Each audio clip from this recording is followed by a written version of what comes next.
What'd you guys think about those raccoons? You know, it's pretty rare to see them out during the day, but you know, to be honest, I've never seen a baby raccoon before.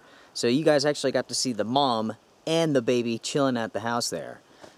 That's pretty cool. Hey there folks, Luke here with the Outdoor Gear Review. Thank you so much for tuning in. Today for this episode, we are doing a discussion about the 6,000 foot day hike. Basically, this is after the hike. We're going to be discussing the trip, we're going to be discussing the gear and the clothes, and all that good stuff. So guys, get comfortable, let's go ahead and start. Now, as you guys saw in the video, what an amazing place to go hike. You know, taking the Daniel Boone Scout Trail from the Blue Ridge Parkway, and you actually begin in the Boone Fork parking area. And that's on the right-hand side if you're heading towards like Mount Mitchell, something like that. Of course, if you're interested in repeating this trip like I did, you can, of course, go online, find directions, so on and so forth. And if you need some additional help, go ahead and let me know and I'll help you out. But, you know, we began at the Boone Fork parking lot. We walked up and went to the Boone Scout Trail. Now, we did have to get a permit, so you'll definitely have to do the same. No big deal. You could just fill out the paperwork right at the trailhead. Super, super simple. And it's free.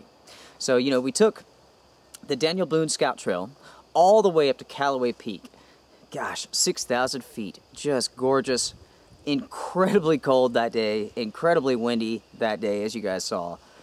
I tell you what, extremely rewarding, no doubt about it. When we came down the mountain, we did take the Nowati Trail, which also means medicine in Cherokee. In total, the trip was almost 7 miles, and it took us about 4 to 5 hours to complete it, roughly, right around there. Overall, I would describe that trek as strenuous, semi-difficult, just kind of depending on who you are. You know, if you have some knee problems, if you're not really good at scrounging and stuff like that, it could be a little bit difficult. Some of the areas are really steep, kind of require to hold on to some ladders, to some cables, and stuff like that. So, you know, everybody's different. Some people it won't be that difficult, for some people it will be. But, you know, even coming downhill is fairly strenuous, just because, I mean, it's really steep. You really have to go slow. There was a lot of people who were out there with hiking sticks and poles, and, I mean, they were just going as slow as you can possibly imagine, just trying not to fall off the mountain. So, all in all, guys, it really was a fantastic trip. And really what made that trip so much fun was that I prepared for it so well. I wasn't entirely sure what type of conditions to expect, you know, so I really had to bring a lot of clothing. I didn't really bring so much gear, but definitely a lot of clothing, because I wanted to be prepared for high winds. I wanted to be prepared to get warm going uphill, and, you know, so on and so forth. So it was the gear that I brought that really made the trip enjoyable. Now, when we pulled into the parking lot, it was 32 degrees, and it was right at 4,000 feet. And definitely, when we got to the top, it was in the 20s. The top of the mountain was iced up. Absolutely gorgeous. The wind was blowing pretty strong, kind of blowing that ice out of the trees. And it was kind of like it was snowing with blue sky. Very, very cool. In regards to the clothing that we wore, there was one shining star that really stood out beyond everything else, and that was the pants. Now, as we go through the different items of clothing, I will show you guys pictures of it, just so you can see what it looks like. But the Marmot Scree pants, soft shell, freaking awesome. They really were just absolutely incredible. The winds up there were rocking about 40, 50 miles an hour, something like that. And that soft shell material allowed me to breathe very, very well. I didn't get sweaty at all. And also, the wind could not penetrate those pants. So the entire time, my legs were just perfect. Not cold, not getting wind blown. It was awesome. So those pants right there were the all-star item for that trip. Now, when it comes to the price of these items, I went back and I looked. About a year ago, I paid $74 for them. And they're actually still $74 on Amazon. The color selection and the size is very limited. It may be a discontinued item, I'm not sure. You'll just have to look around and see.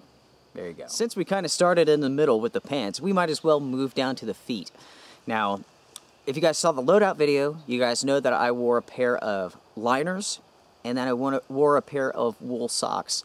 And that was a fantastic combination. The liners pulled the moisture away from the feet, and the wool socks themselves kept my feet warm, even though they were wet.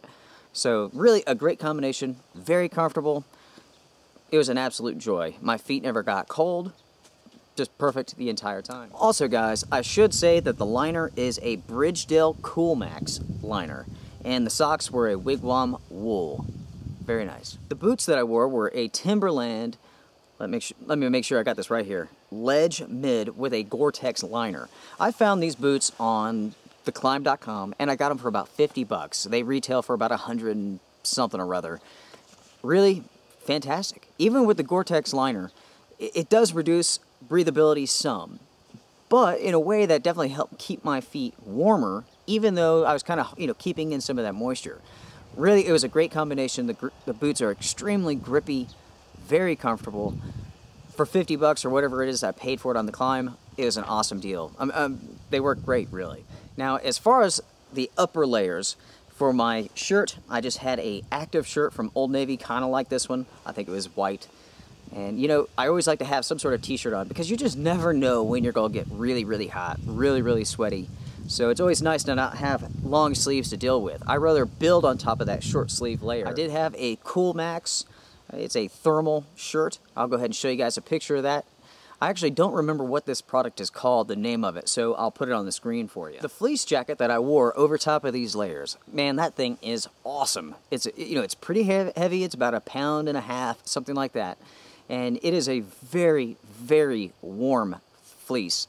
Marmot calls it their reactor fleece, and that's because, it definitely keeps you warm. There's no doubt about it. Very soft, very, very comfortable. It has a nice hood on it. Now, you can find those online for about $130. I found mine on geartrade.com. It was slightly used, and I got it for 50 bucks. And that actually came from backcountry.com. They actually sell their used stuff on geartrade.com. So you guys could make sure to check that out. You might be able to find yourself a good deal. On top of that thermal layer, we had the shell, and that was the Marmot Minimalist Gore-Tex Pack-Lite shell. I love that jacket. It's super, super soft. Like, the feeling to it is a little bit different than other shells that I've had in the past. Now, years ago when I bought this jacket, I paid about $100 for it. In the video, I actually said that it was very budget friendly. But, kind of looked online at these jackets, and they run about $200. Now, $200 for a shell is not very budget friendly. That's pretty expensive, really. Now, if you can find one on sale, go for it. Very, very awesome. If you have the money to spend, again, very, very awesome. If you don't have the money, there's definitely alternatives out there. You can find deals, so on and so forth. You could definitely find an alternative to that jacket. So guys, when it comes to the actual trip itself, the best part, there's a lot of really good parts. Like the ladders was really awesome. It's kind of technical. Doing some of the cables was pretty cool. The views were amazing. But the best part for me was the downed airplane, the plane wreckage. Absolutely amazing. Just kind of sitting there, hanging out where someone lost their life, crashing their plane into the mountain. That's definitely wild. That took place May 12th, 1978. A pilot set off from an airport in Asheville, North Carolina. He was heading towards Florida. Somehow he got lost up in the clouds and the storms, and he plowed into the mountain. Lost his life. Pretty crazy. And I guess, just too high up, too far to get the wreckage out, so they just left it. Definitely pretty wild. One thing I do need to correct about my video. I made a mistake. I said that the accident took place at 5,000 feet. That is wrong. It really is closer to 6,000 feet. The exact elevation is right at 5,800 is where the plane wreck actually is. It is not 5,000 feet. So, were there any moments where I happened to record something goofy or anything like that? On this trip, surprisingly enough, no, there wasn't. Now, one thing that was kind of cool, kind of funny, is that, of course, this mountain is very, very steep, very strenuous. There's a lot of places where you could fall and get hurt if you're not careful. So anytime that someone's doing some scrambling and stuff like that, you don't want to startle that person when you come up upon them, So either you kind of wait until they're kind of safe, or you're like, hey, I'm right behind you, don't worry, whatever. But there's a scene where I'm actually scrambling up the side of this mountain, up this rock face.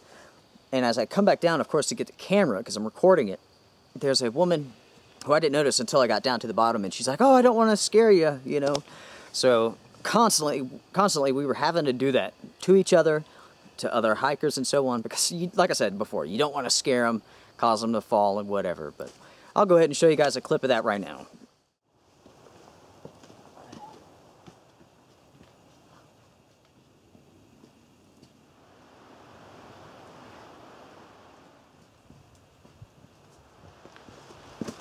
Hey there. How are you? I'm good. I didn't want to scare you. I'm like, Surprise! I think the last guy was like, what?